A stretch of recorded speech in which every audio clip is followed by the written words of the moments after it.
This is so amazing. So many of you here to see me, huh? I feel like Meghan Markle. This is dope. That was like the most amazing experience. I didn't know that the royal wedding was going to be this weekend. I didn't know it was going to be today. I planned my show long before them. I knew that I loved you before he knew. That's what I'm saying. I planned our big day long before they planned theirs. And then now everyone was like, oh, you're going to London, or you're going for the royal wedding? Are you here for the royal wedding? Are you here for the royal wedding? It's quite an event, I have to say. Like everyone is watching everything about you. All the stories people would talk about, because you're watching it all over the world. They're like, yes, Meghan Markle. Yes, she isn't the typical royal. Yes. She isn't the typical royal. What we mean is, yes. Typical royal. She comes from an unconventional family. Yes, very different family.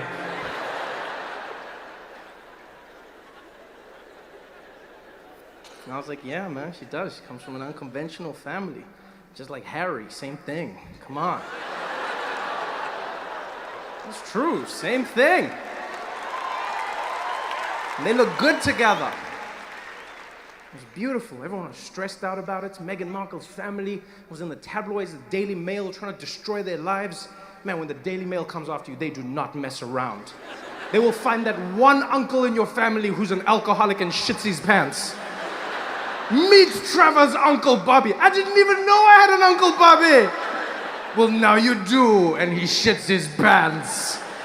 And they'll always find a way to try and link it to you like it's your fault. They'll be like, Meghan Markle's uncle's son, Donnie, didn't pay his bills. She doesn't even know him. Doesn't matter. It shows that her family is unconventional. I'm not gonna lie, I was glad that it was the white side of Meghan families that was, I'm not gonna lie. We could not handle that as black people. That is the last thing we needed. Can you imagine if that was the black side of the family? Really?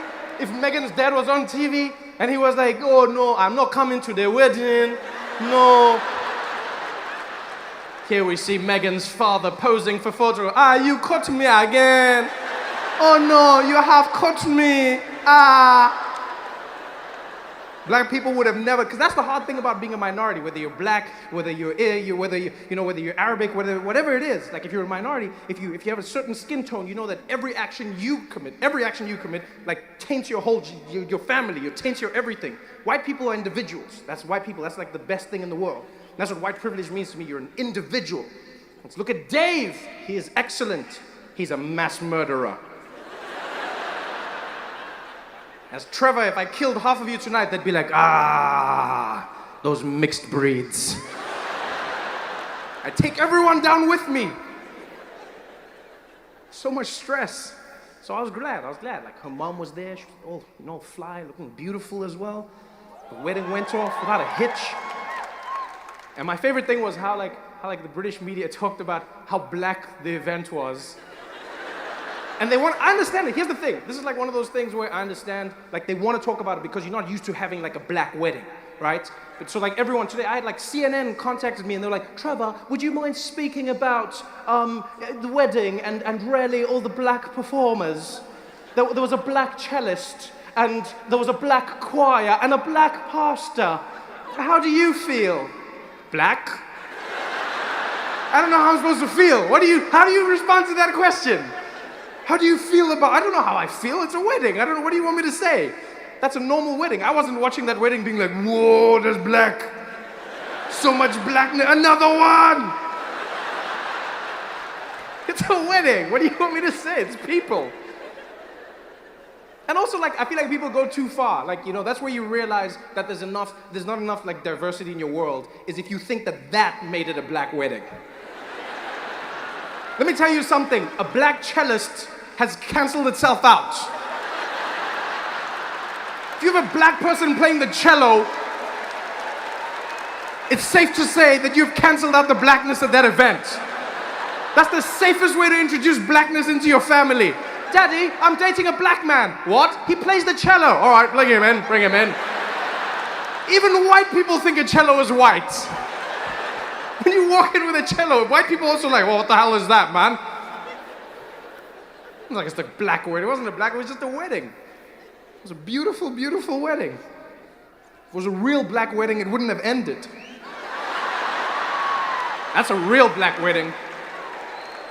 It would never end. If it was a real black wedding, Prince's Nigerian uncle, he would have found like Harry's Nigerian uncle, he would have been in the carriage with them.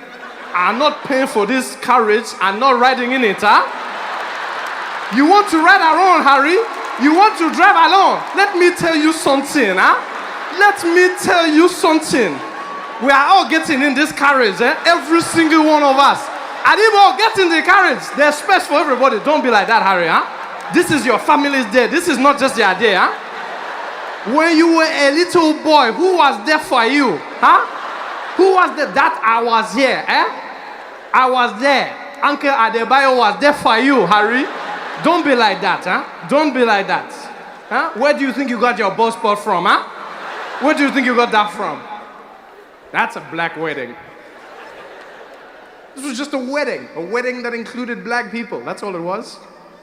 And it was beautiful. It was beautiful to see all the celebrities showing up, all the famous people. They sang God Sing the... I never noticed that when they sing God Save the Queen doesn't sing. Which I understand. I mean, I feel like that would be a little bit weird. Like, she knows. Like, which is... Like, that's what I like about the Queen. I'm not gonna front. Like, she has a gangster vibe about her. Like, she's gotten to that point where she's like, yeah, I'm the Queen, I'm over it, let's keep it moving. She doesn't act like someone who's the Queen anymore. She's just like, I'm over it, I'm the Queen. And so everyone's standing like, God save our precious spirit, and she's like, yeah, I know, save me, I know. I'm not gonna sing it for myself. Call me like, save me, oh, save me. She's like, I don't need you assholes to save me. I drive myself. It was such a beautiful day, every single piece of it. It was wonderful seeing the people in the streets. Everyone had a smile on their face. You know, everyone was happy because like Harry's popular. He's popular in Southern Africa. He's popular in the UK. He's got that cool vibe about him. You know, Meghan Markle as well, as he inspired people. The only weird thing in the wedding for me was they had a black pastor, right, African pastor, and this was like, it was weird in a good way. He started giving a sermon, and he started talking about Martin Luther King, and then he started talking about slavery.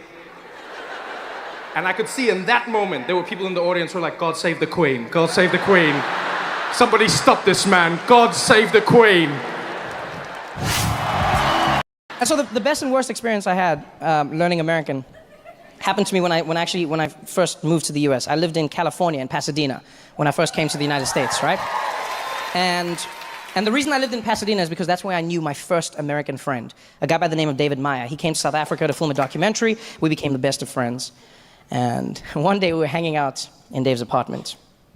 And Dave's chilling on his beanbag.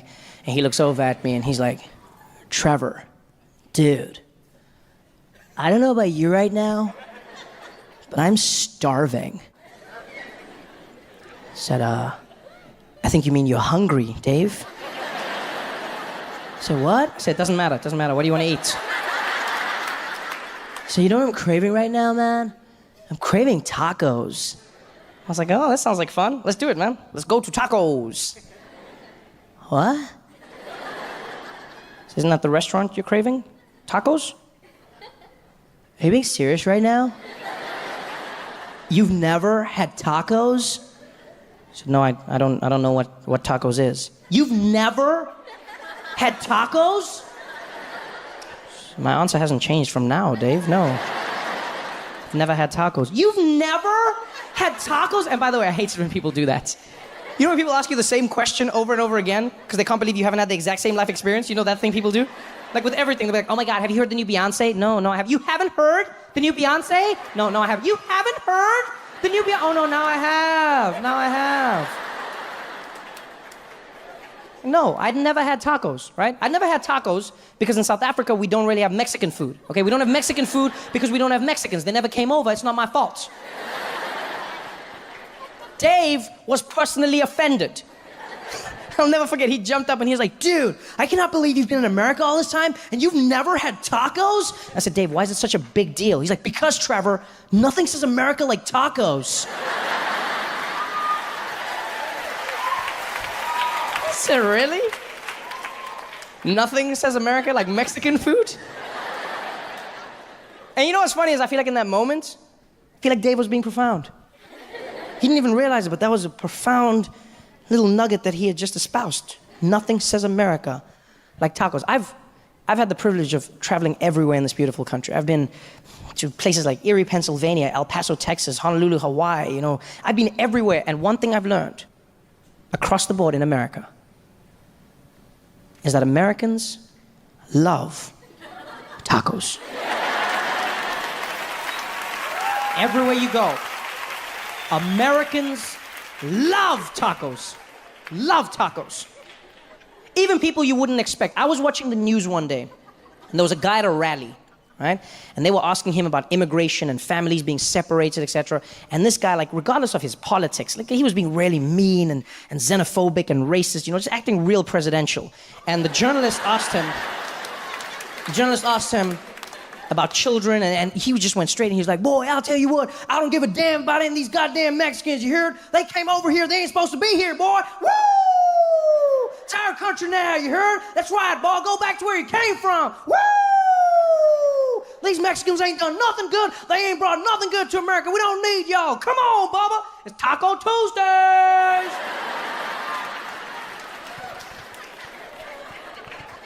Get out of here, but leave the recipes. I feel like there should be a rule in America. They should say, you can hate immigrants all you want, but if you do, you don't get to eat their food. Yeah? That's a fair exchange for me. You hate immigrants, no immigrant food. And when I say no immigrant food, I mean no immigrant food, nothing. No Mexican food, no Caribbean food, no Dominican food, no Asian food, nothing. Only potatoes. And I'm not even saying like flavored potatoes, I'm just saying plain potatoes. No spice. Because no immigrants, no spice. Don't ever forget that. Both figuratively and literally, no spice. And I know some people would take that, I know. I know there's some people right now who'd be like, well, you know what, Trevor, take your immigrants, take your spice, and get the hell out of here. You say that now. Because you've never lived a life without spice. But don't ever forget, a life without spice was so hard, that it made white people sail around the world to find it. And like,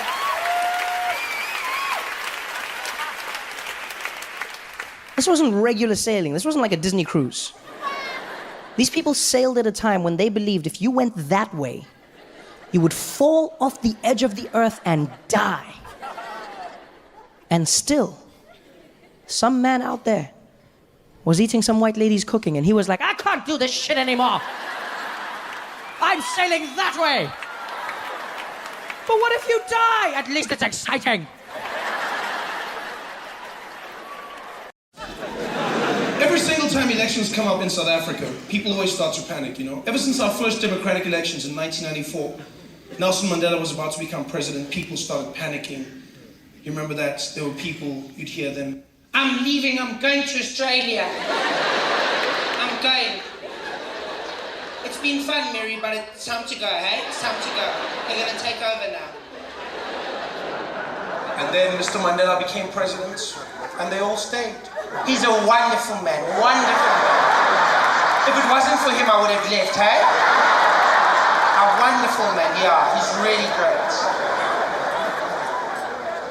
Next elections came, Thabo Mbeki was about to become president. People panicked again. I'm leaving, I'm going to Australia, I'm going.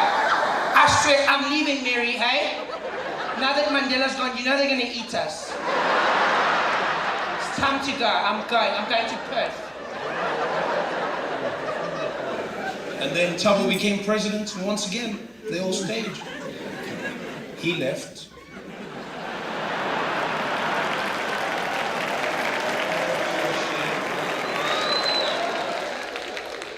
Then it was Kgalema Motlante's term. Yeah, in and out. That was so cool. People panicked then, didn't they? I didn't even vote! I can't believe it. 1 minute I go to bed and Thabo Mbeki's president, and the next thing I wake up and we've got Motlanthe. I can't believe it. I'm going Australia, I'm going.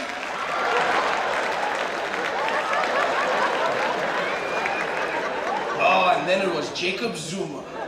Oh, the original boogeyman. Yeah, that's when you heard people panicking. Things were different though in South Africa, because for the first time in our history, you heard black people going, "Ish, how much is that ticket to Australia again?" What do you love about India?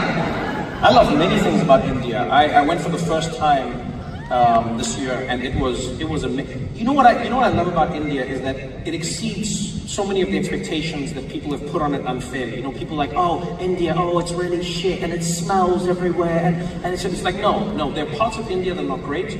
Many parts of India that are beautiful, developing, growing, some of the best food you will ever have in your life, some of the richest history you will engage in. India is phenomenal. I will say this, I will say what I didn't love about India, because I wasn't prepared, is that like, I'll warn you, I'll tell you something no one told me before I went to India, and that is, any idea you have of your personal space, just let it go. Just let it go. Doesn't matter what country you're from, like personal, just let it go. Relearn it. Yeah, because India truly makes you grapple with the idea of where do I begin and where does someone end. It's a spiritual place.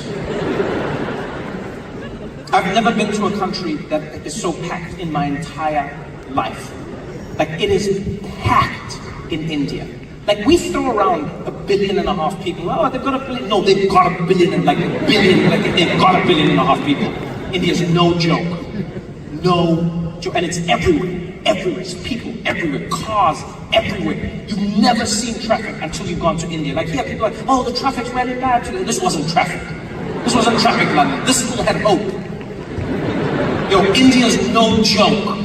No joke. You just sit in the car, you don't move, nothing. You're just like there, and then a cow overtakes you. She's like, was that a cow? Yo, India's on another level. Everyone beeping. No one moves though. No one moves. I don't even know why the people are beeping. Everyone's just stationary like beep beep beep beep beep beep beep beep beep beep beep beep. It's so much honking that honking doesn't mean anything. It's just honk beep beep beep beep beep beep beep beep beep beep beep beep. Like if you cross the street, you get hit. Ah, beep beep beep beep beep beep beep beep beep beep beep. It's crazy. There's chaos. You're driving. We were on the highway. I'll never forget this. We're on the highway. Do you understand what a highway is? You know what a highway is? Yeah? The road where we all drive in the same direction. Someone made a U-turn. Highway. They made a U-turn and then just drove. The traffic wasn't really moving. And then they clearly were just like, well, I don't want to do this anymore. And they turned around and they drove against the traffic. We were in the car panicking. We're like, yo, what is he doing? And then the driver, he was like, he's going the other way. And we were there like, yeah, stupid us. I mean, of course he is. So sorry. India was wild. India was wild. Yo, if you know how to drive in India, you know how to drive anywhere. The cars are coming at you all directions. The lines don't mean anything. Road markings mean nothing. Traffic lights are just a suggestion. I had to like re-acclimatize myself with all of this. Like here in London, I'm the only idiot like crossing the street when it's red. Everyone looking at me like, what are you doing? The colors. I'm like, yeah, I was in India. India, those colors mean nothing. It's almost like they saw the lights in other countries and they came back and they're like, we have to build traffic lights. It's like, okay, what are they for? I don't know, but it makes the intersection diverse. What do they understand? Yo, India was wild. London, let me tell you something. India was what I've never been in a place like India in my entire life. This is how close the cars were. This is how close. Right? The cars, everybody is playing a game of chicken. Everyone. Every car is an inch away from another car. Every single car, an inch away from the other car, an inch away from the... Like everyone is almost touching, I didn't realize how close each car was until I was on a FaceTime with a friend of mine. He calls me, he's like, yo man, how's India, what's happening? We're chatting. And then he goes, oh well, at least you're making friends. And I was like, what? And he's like, yeah, who's your friend? I was like, what are you talking about? And then you know how on FaceTime, your picture's small, right? Yes. I blow up my picture, everything he's seeing. And then I realized that there was a bus that was so close to us. It was so close to our van that there was a guy in the bus who was just in my FaceTime the whole time.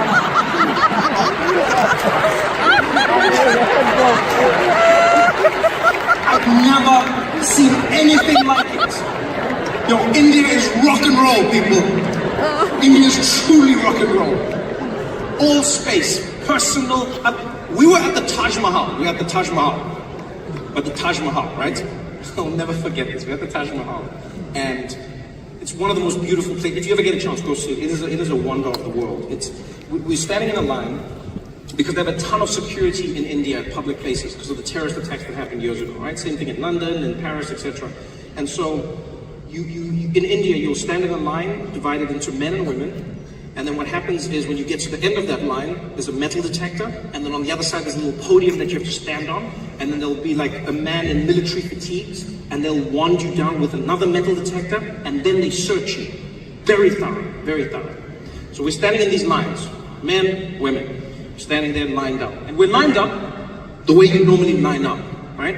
And it's my friend, and then it's me. Right? And I'm close enough to my friend that like I could whisper to him, he couldn't fall without touching me. Like it's general rules of engagement, right? And so we're moving forward. We get to the metal detector. In India, you have to stand in it and wait for a moment, and then you step through. He gets into the metal detector. I'm behind him. I turn to say something to our friend who's in the women's line. I turn back. There is now an Indian man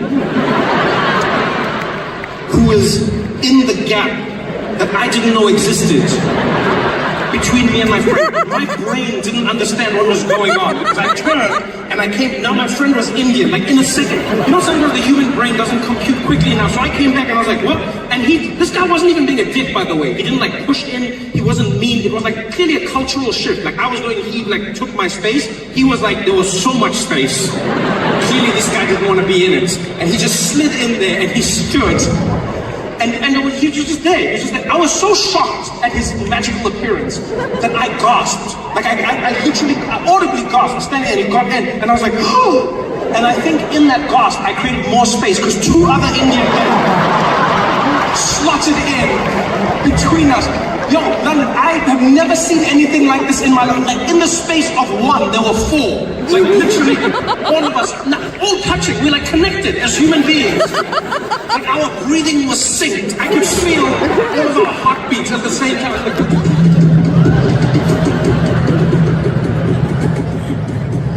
I've never been that close to other men in my entire life. Ever. If I was in Uganda, I would have been arrested. Let me tell you something. Don't choke. I was wild. Like, I could see why they didn't have a line for women. If there was a woman in that line with me, she would have been pregnant. There's nothing we could have done. It's like it would just be. You just get to the other side and be like, all right, what do we name it? Nice meeting you. India was wild, so you're in the line. So now I don't want to get left behind again. I don't want more people. I don't want to lose my space. So my friend goes through. I'm waiting for each Indian guy to go through. Now I'm uptight. I'm like, I'm not losing anything. I'm like holding on. I'm holding on. I get into the metal detector, get out on the other side. And you climb up on these little stairs onto the podium, and then the guy wands me down, and then he starts searching me. And when I say searching me, I mean searching. Not this like play thing that our security does on this side of the world. You know, like here when they pat you down, they just do that. Like this, you know, it's like that. No. In India, when they search you, they squeeze every part of your body. They squeeze it. That starts at your shoes, pressing down. I'm like, what kind of gun could fit above my toes? Squeeze it, comes up, squeeze the ankle, started coming up my calf, squeezing every inch of me. So I was like, if I have a gun or cancer, this man will find it. Squeeze all the way. And then I was fine until he got above my knee. I was like, okay, now it's a little, do you know what I mean? Because like everything below the knee is business, and then above the knee, I mean, you start catching feelings. Do you know what I'm saying? Yeah, because like he's like squeezing, and he starts coming up my leg, and I'm a little ticklish, and I'm like, whoa. Like he's squeezing me like even like a close lover hasn't squeezed me. Coming up like my penis was like, yo, what's going on here, man? What's happening? I was like, no, it's not what you think. It's not what you think. My penis like, what you doing? I thought you were going to the Taj Mahal. I was like, I am in the Taj Mahal. Are you doing this without me, Trevor? I was like, I swear to God, I'm not. I swear to God. I swear to God. I'm coming out. Like, no, you don't come out now. Don't come out now. Don't come out now.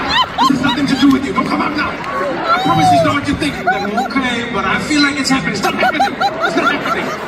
This guy's squeezing my leg. He's coming up my leg. Always squeezing. And then he comes up my thigh. And then at some point his hand is in this crack here. Like in this, you know what I'm saying? Like deep in there. He's like up there. And he's cradling all of it. He's holding me tight. And you know, like the gap, like just before the business begins, you know what I mean? And he's in there and he's holding my leg, and I'll never forget this moment, never till I die. He's holding my leg and he looks up at me. And he looks up at me from a position where he should have no power. He should have none whatsoever, and yet somehow he's managed to maintain all of it. And he looks up at me and he's like, where from? I said, what? And he's like, where from? I was like, I think it's from my father, technically. Is that how genetics work? I don't know. I think it's... He's like, what? No, you. Where from? You. Where from? I was like, oh, where am I from? South Africa. Okay. And then he moves to the other leg and squeezed it all the way down. Let me tell you something, London. I have thought about that man almost every night since then.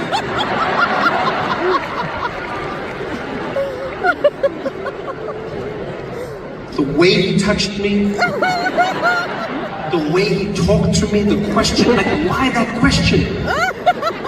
Why then? I was like, was there a wrong answer? Like, was South Africa the only reason? Like I keep thinking, I'm like, was I this clear? Like, I always imagine him just like coming up my leg and getting, he's like, where from? Where from? And like, I was like, Pakistan, he'd be like, ah! Yo, man, London, you guys have been so much fun tonight. Thank you for coming out. I had such a great time with all of you. Thank you for being here. Thank you for coming out again. Good night, y'all. Did you have fun? Oh, this is amazing. Thank you for coming with me.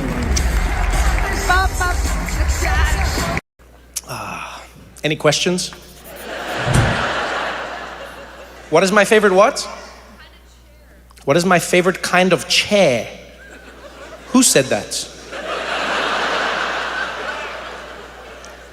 So, I will answer your question, but first I would like to know from you, where do you get your weed?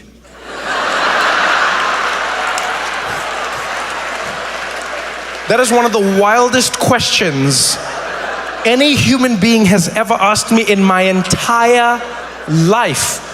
Are you saying like rocking chair or office chair? What are you looking for from me? I'm so intrigued by you right now. Like a rocking chair, or that's literally what you were asking me. Yo, those brownies are dope. Like, what kind of chair does he like? Like, I just want to know. I do like rocking chairs. My favorite chair is a swinging chair. Any chair that's suspended on like a chain and then swings, I like, but not a bench, the chair. Like, you know, it's just like you in the chair and then it swings. I like those, but I also like rocking. Any chair that moves when it's supposed to move is my favorite kind of chair. Yes. All the others I do not pay much attention to, but now that we've had this conversation, everywhere I sit from now on, I will think of you. What is your name? Oh, K-H-U-S-H-I, Kushi. I'll think every single time I sit. I will think of Kushi now. Did you say something? Did I get a house yet? No, I didn't. Thank you for asking. Thank you. I didn't. No, I sold my place a while ago, thinking I would then move to another place, and then interest rates did a thing, and then people were like, "We don't want to sell our houses." And then I was like, "But I sold mine," and they were like, "Well, that's your problem." And then I've been looking for houses ever since. It's weird, man. Looking for houses. You know what? Like, it's like another market. Just the whole thing feels like scammy. You know? It just feels scammy. It's made me, I've been doing it for so long that I question everything now. Even the concept of home ownership. Because in America, like the dream they'll sell you is they're like, you want to own your home. And you're like, why? And they're like, because this is your wealth. Because this is the financially savvy thing to do. But then when you look at the numbers, you're like, why does it feel like I pay more than if I rent?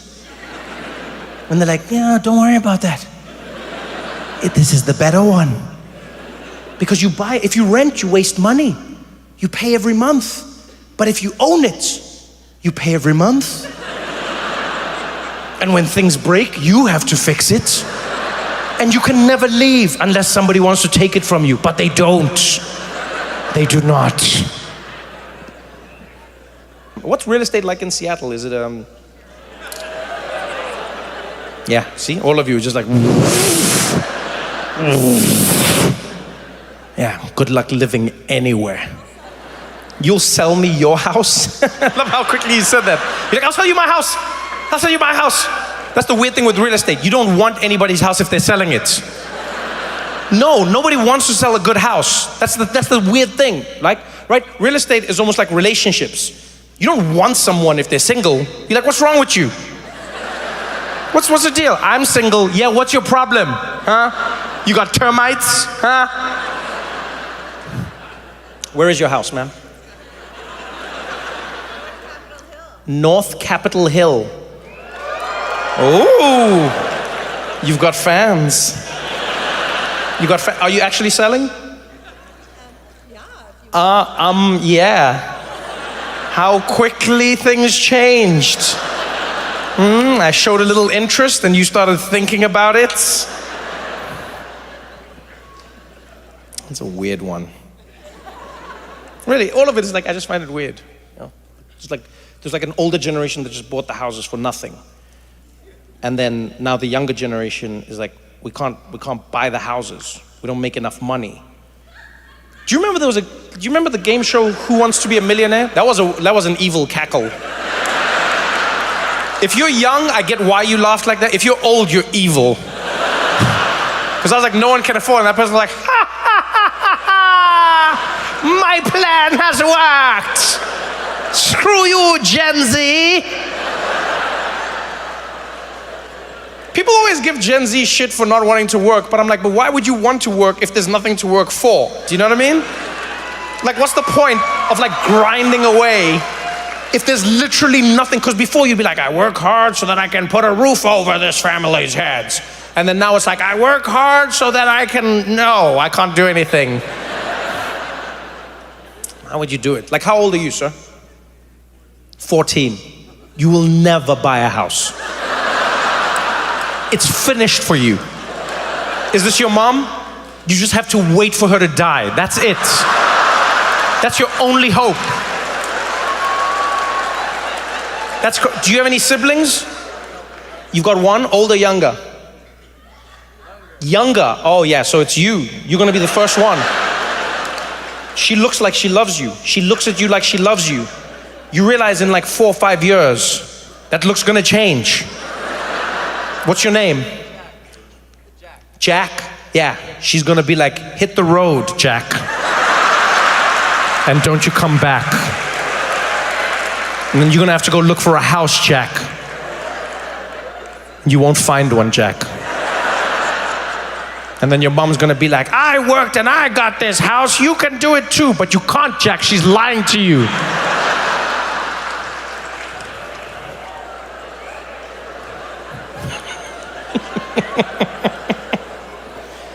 So you came with your mom to a show? That's super cool, man. Good for you, good for you. Hi, mom. Did you bring him or did he bring you? Wait, oh, you? She said, of course I brought him because he doesn't have any money.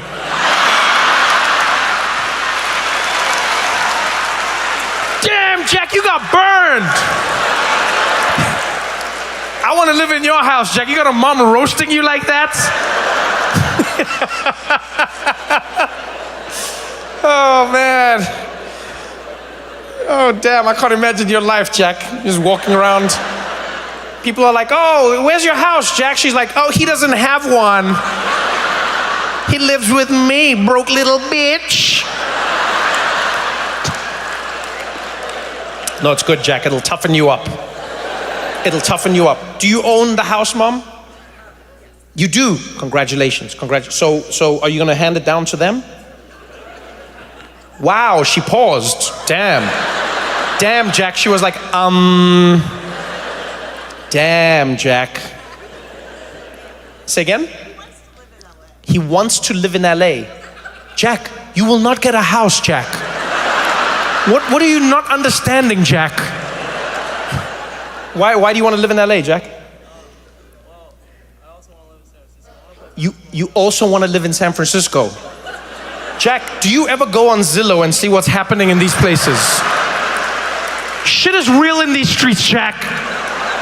You like picking dream location. You know there used to be a game show called Who Wants to Be a Millionaire, Jack? And that game show was successful because people were like, if you're a millionaire, you can do things. You know why that game show doesn't exist anymore, Jack? Because a million doesn't do shit, Jack. Nothing, Jack. You want to live in San Francisco and LA? In a house, Jack?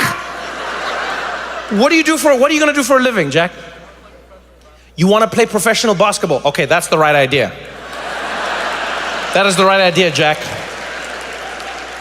What position do you play? I don't know basketball very well. What would you play as? Point guard. All right, so that's passing and shooting. Okay, that's good. That's good. No, that's very good. As a white kid, you must know what you're going to be doing. It'll save you stress in the long run.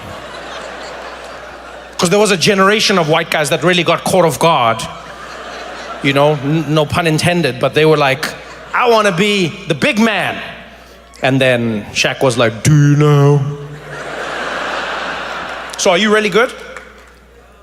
Oh, Mom says you're really good. Okay, she didn't roast you there, all right? No, really. She was like, How long have you been playing for? That's a good question. A few years or many years? Since you were 2 years old. Okay, I believe in you, Jack. I believe in you. You go and you do your best. You crush it. I mean it. Go for it. Go for it. Go for it. Live your dream. What's the worst that can happen? Maybe you don't make it into the NBA. Maybe you play in another league. You play like in Europe. Some of the leagues are growing. Things are getting better, right? So you can play in other places. You can even come back. Look at Wembanyama. He got drafted. He wasn't even in like the lower leagues in America. So you can just come at any time. So don't let anybody tell you can't follow your dreams. You can go. You can crush it in the NBA. And even if you don't worry. You still weren't going to get a house, Jack. So nothing changes, Jack. I just got back from Atlanta. It was 107 degrees Fahrenheit. Hottest weather. The worst thing is everyone comes up to me and they go, well, you must be used to this being from Africa. And no, I'm not. I'm from Africa, but that shit is hot. That was just, no. I was scared to go jogging because I thought if I ran out in the streets and fainted, wouldn't the local news love that? I'd be running and I'd fall down in the heat. They would have their vans reporting live. They'd be standing there going, so hot in Atlanta, even Africans are fainting. So I'm enjoying this. Really happy to be here, you know. This is going to be good for us, I hope. I say I hope because I never know with stand-up comedy. It's just, you know, it's an awkward experience, I find. I'm always nervous. I find comedy is very similar to sex for me. Well, it's exactly like sex when you think about it. With me, the comedian, playing the role of the man, and you, the audience, the role of the woman. Because it's my job to satisfy you. And you just have to sit there.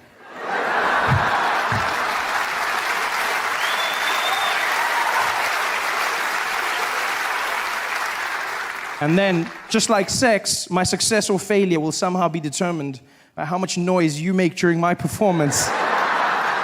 Which makes it a one-sided affair, I feel, you know? I mean, maybe you're the quiet type. I hope we have magic tonight. I hope we create something wonderful. I mean, for many of us, it's our first time together, and that means it might be awkward. I understand this. And if that's the case, I want you to know that I'll look into your eyes, I'll see that I'm freaking you out, and I'll stop. I'll stop, and I'll flip you back over, and we'll go back to the simple stuff. Okay? I've been in America for a few months now, and I'm really just thrown by the place. It's not what I expected at all. Different from the brochures and the pamphlets. There's many assumptions I had about America before I came here, and I've come to learn that those were wrong. For one, I just assumed people spoke English here. It's far from it. It's not, you know what, it's not so much the language, so much as the pronunciation of words that throws me off. It's just what Americans have done with the language. You guys have just, wow, you've done something. You've put 22s on the English language. You've got rims that just pimp my language. That's what you've gone with, you know? I don't understand. I was chatting to this woman downtown the other day. She came up to me and she wanted me to see something. I don't know what though. She was like, oh my God, look over there. I said, look over what? She's like, over there. Look at that her. And I said, her? She's like, no, her. There's two of them. I understand nothing, even the small words, just the pronunciation, you know, small things that get you by. For instance, I pronounce the opposites of uncle as aunt. I say my aunt. Out here, you say my aunt, which to me is an insect, which made me look like an ass when my friend told me his aunt died. And I was like, so what? There's tons of those out there. This is madness. Everything out here is different. Do you know how hard it is to learn when you come out here? You have to change everything. There's the measurement system, which is just, I mean, America, you guys have your own thing, the imperial system, you know? On my side of the world, we use the metric system, and by my side, I mean the rest of the world, you know? We have the metric system, which is, amongst other things, very efficient. It's a very simple process. You know, everything goes into each other. And out here, you have imperial, which is fine. I mean, I won't judge you. If you want to be imaginary, that's up to you. But I just feel like there's some consistency that's needed. Small things. Like, for instance, when we abbreviate our small measurement, milligrams, we use mg, milligrams. Mg, milligrams. And you guys have ounces, which you then abbreviate OZ. There's no Z in the word, ounces. I don't know. That's pale in comparison to what you've done with pounds. That for me, please explain to me how the abbreviation for pounds became LBS. LB pounds. I look like the idiot walking into the store going, could I please have the 2 labs bag of sugar? Guy was like, you mean pounds? I said, I don't see the P, no, I don't. So, well, it means pounds. It's not LBS. A lot of bullshit. That's what it stands for. Man, this is fun. I'm loving this. No sports. People just come to the show fresh. I like that. I hate it when people come after sports. I have to hope that your team has won. It's just too much pressure on me, you know? Last week, the Springboks lost. People came to the show. They were grumpy. This was like a row of Afrikaans guys the whole time just looking at me like... It's like I was the ref. They're just sitting there in their Springbok tops, all of them. I mean, it could have been the team. I don't really know. I don't... No, because I don't know what they look like. I only know a few guys. Could have been them. They're super angry. Afrikaans people get angry when the Springboks lose, eh? Bloody ref. The ref robbed us. Stupid ref. Bloody guy giving out yellow cards like it's bloody Christmas here, man. I'm like, what? Who gets yellow cards for Christmas? That's not the point. Shut up. You know what I mean. What a horrible Christmas there would be. Merry Christmas! Yellow card. 10 minutes. Go away. Go away! I'm not surprised when the guys get angry, you know? I'm not surprised when Afrikaans guys get angry, because rugby itself is a very angry sport. It's just like, you know, I always get weirded out the way they tackle each other. They're crunching and they're busy punching and fighting. And, you know, it's weird for me when the ref stops the fights. That's the weirdest thing. Like, he'll stop it and go, hey, guys, come on. We don't need that violence in this sport. Come on. And they go, play the game. That's better. People walk off the field bleeding, bruised. One guy came back on with a bandage. Why would you come? Like, you're bleeding. Just sit. You bleed. Like, blood is your body's way of telling you to stop. That's what your body's saying. And you come back. What are you doing? Where's your mom? Just sit down and relax. No, I want to play rugby. You're not playing rugby. You're suffering rugby. That's what they should say. I suffer rugby every Saturday. Such a rough sport. And then you get these ministers that are like, we demand a quota system. We want more black players in the national rugby team. And black people are like, maybe you, Baba. Maybe you. Ngena. Me, I'm here. Me, I'm here. Quota system. Ay. It's tough. People get angry on the Springboks. The Springboks, they don't even need to lose a lot. One game and people get depressed, you know? They're like an A student that gets a B and people are worried, you know? Whereas when Bafana loses, no one really cares. Oh, Bafana. We've become so complacent with that team. Like anything is enough for us. Have you noticed that? Anything. Yeah, Bafana's like our special child, like, you know? Where's there like, hey, welcome home, Bafanas, welcome. What happened? Oh, you got a D. Well done, boy. Well done, boy. Got a D, eh? Hey, at least you finished the test this time. Well done, Bafanas. Bafana, that's what they do. They lose or they draw. They don't win. No. Drawing is a win for us. Yes, we drew. They lose. Although they won their last qualifying match against Botswana. That was a good thing, yes. Bafana beat Botswana. Yes, the great footballing nation that is Botswana. Destroyed them. 2-1. They won't mess with us again. I'm glad Bafana won. I'm glad, you know. It was a weird match, though. We were in Durban when the match was being played. And it was a weird day because Bafana won, but then they weren't through yet because we needed Ethiopia to lose in order for them to go through, which is always weird. Bafana does that to us. You always have to support other teams and them. It's so much stress. Now you're there. Come on, Gabon. And so Bafana won, but the people in the stadium didn't know the other results. So they were happy. They were cheering. They thought we're going to Brazil. People were happy. The guy in the stadium, well done, Bafana. People, yeah. Unfortunately, Ethiopia has qualified for the Brazil World Cup. It was the first time in my life I heard a depressed and confused vuvuzela, eh? Sounded like an animal dying in a corner somewhere. Because 1 minute it was confident, it was there like...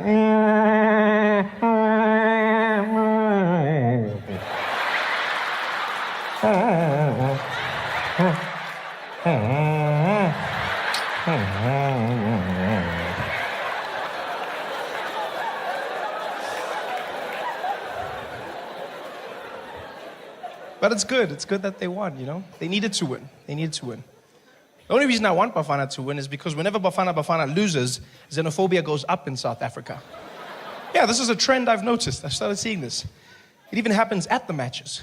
Zambia played against Bafana, beat them, and then when the Zambian team was leaving the stadium, the Bafana fans started throwing stones at the Zambian bus. Yeah, throwing stones, thousands of fans. Could have hurt the people badly. I don't know why they weren't throwing at Bafana, because they didn't win.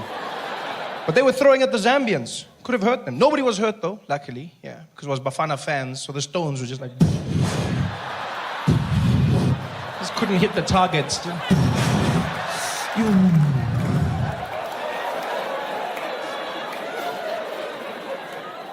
Xenophobia always goes up, yeah. It's gotten so bad that foreigners have started supporting Bafana now. You go to the matches and you'll see giant guys in skinny Bafana shirts shouting, Jabalala! Jabala, can I go pass that ball for him? Pass that ball for that man. That's it, Rotino. Nigeria can take that ball. You can now shoot that one. Why don't shoot for that man? Why don't shoot for him? You're like, yo, man, you're Nigerian. Support Nigeria. It's like, I support my life, huh? Don't worry about me. I support my life. And I can store that thing for you. Oh, Kuna.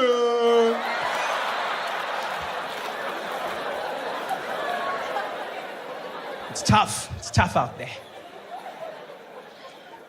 But it's good times, though. It's good times. It was a good game to be at, the Bafana versus Botswana. A lot of people came out to the stadium to watch, you know.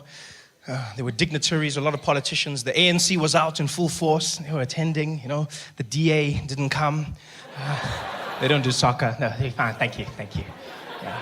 But the ANC was there. Jacob Zuma was in the balcony waving at everybody, you know, because elections are coming up, so you're going to see him everywhere now. They're waving. Yeah, you're gonna see him in the streets waving. You're gonna see him at the rallies dancing. Yeah, he's gonna be out shaking hands, kissing babies, mostly his babies, but still, vote for me. Because he knows he has to connect with the people. The ANC's having a tough time right now. This is one of the worst times in ANC history. Highest levels of corruption, lowest levels of service delivery. The ANC is just a shadow of its former self. Yeah. People in the ANC are disgusted by the ANC. They stand there like, ANC. Man. No, man, enough, man, no. Come on, ANC. They say this while looking in the mirror. Come on, ANC. Can do better, man. Come on, man. Hey guys, thanks for watching. Make sure to subscribe to my channel so you can win cool prizes. And by prizes, I mean surprise. There's no prizes. It's a free YouTube video, you greedy. Just click the video, man. Why you want free things on free things? I did learn something that I wish to share with you, and I hope you will not suffer the same ills I did. If you do go to Scotland and you are ever offered a drink, don't. Because you see, the Scottish, unlike us, we drink to enjoy. The Scottish drink to die.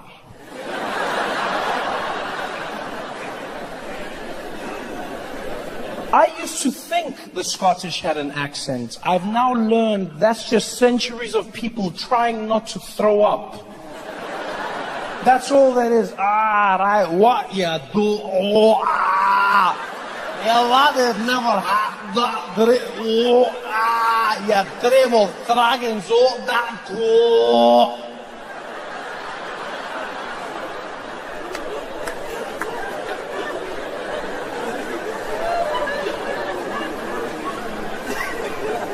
I made that mistake myself. I was doing shows in Edinburgh, and after one of the shows, I left the venue, and my friend Mick was waiting for me backstage, and he was like, "Oh, Trevor, how was your show?" I said, "It was really good. Mick, how was yours?" He's like, "Oh, not too bad, not too bad. You know what, me and the lads were going down to the pub, gotta grab a drink. You want to join us?" I said, "No, I don't really drink, Mick. I'm just going to go home." He's like, "Oh, it's not about drinking, right? We're just going to hang out, right? Just grab a wee little drink." And that's where he got me. Scottish people do that so well. They're like, "Oh, wee little drink."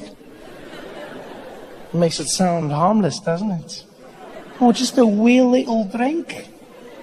Sounds tiny. Wee little drink. Yeah, wee little, nothing sounds dangerous like that. Yeah, what happened in Nagasaki? Oh, they dropped a wee nuclear bomb. Doesn't sound that bad. It was like a wee little drink. I was like, "Oh, you know what, let's have a wee little drink." And so I joined him. We went drinking. I don't remember. I do remember waking up the next day in my bed, partially dressed, shirt on the floor, pants still on, left shoe on, right shoe on the pillow beside me, and my head pounding. You know, you can hear your heart beating inside your head. And so I get up and I'm like, "Oh, I feel horrible." And as I stand up, I could feel the vomit coming. I could feel it. Yeah, I could feel it, just like, it did that thing. But I held it. I control that. Because if there's one thing you should know about me is I don't throw up, okay? Let's just get that straight, right? I don't throw up. I control myself. When I see people throwing up, I'm like, "You're weak. Control yourself. You're weak. This is my body. This is my temple. I control it." The body tried. It was like, I was like, "No. No." My body was like, "Come on, man. I got it." I was like, "No. No. Breathe."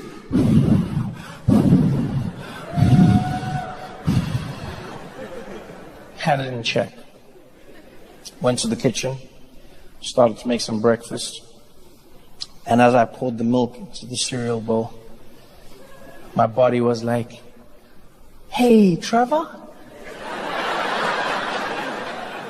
was like, hey, what's going on, buddy?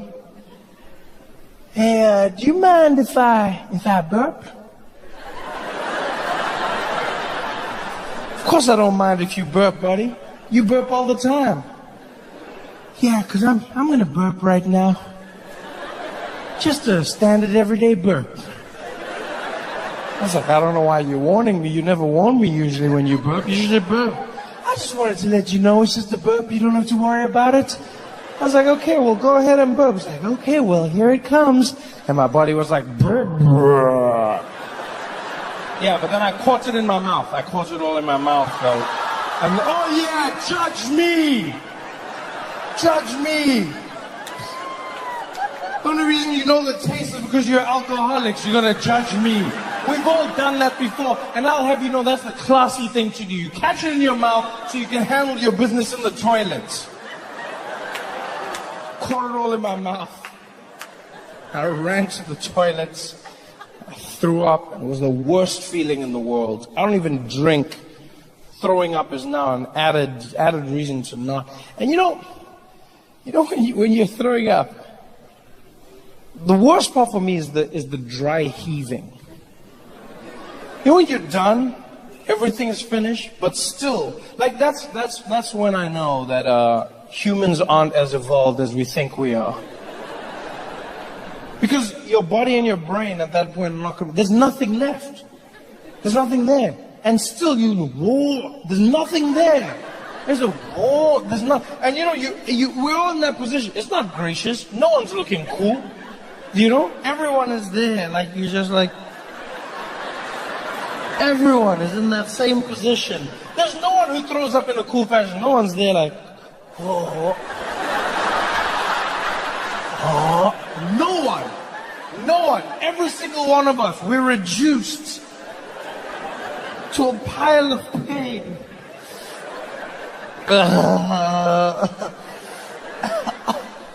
Oh, it's finished. It's finished. It's finished.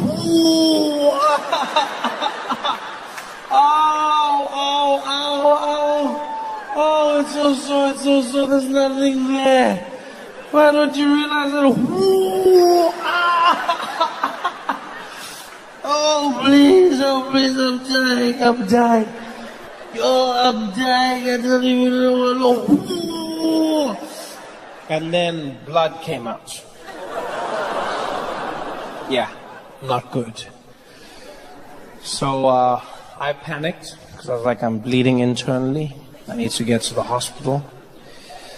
Called my friend Mick. I was like, Mick, where are you? He's like, oh, Trevor, I'm at home. What's going on? I said, Mick, I need your help. I think I drank too much last night. He's like, yeah, right, and? I said, and then this morning, I threw up a lot. He's like, yeah, right, and? I said, and then while I was throwing up, blood came out. He's like, yeah, right, and? I said, and that's it, Mick. Blood came out of my mouth. I said, oh, that's too bad, Trevor. So what are you going to do now? I said, I'm going to go to the hospital, Mick. He's like, oh, I don't know if that's necessary. Like, was it a lot of blood? So any blood is a lot of blood. What do you mean? He's like, no, I know what you're saying, but like, was it a lot or was it like a wee bit of blood?